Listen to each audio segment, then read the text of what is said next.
7 unit rumah teres 2 tingkat di Taman Alam Perdana Cukai terbakar dalam kejadian awal pagi ini.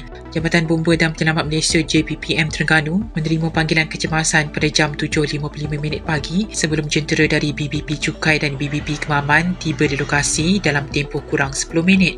Kebakaran mengakibatkan kemusnahan antara 5% hingga 85% bagi setiap unit rumah. Seorang lelaki dewasa cedera di tangan dan dihantar ke Hospital Kemaman oleh pasukan EMRS. Operasi pemadaman melibatkan 25 anggota serta beberapa jentera termasuk FRT, water tanker, EMRS dan kenderaan utiliti. Api berjaya dikawal pada jam 8.57 pagi dan kerja-kerja overhaul masih diteruskan. Komandan Operasi PKPGB Muhammad Hanif bin Cik Khalid berkata, anggota menggunakan 2 aliran hos sepanjang 300 kaki, pancutan air tangki jentera serta bilik bomba berhampiran untuk mengawal kebakaran. Punca kejadian dan jumlah kerugian masih dalam siasatan.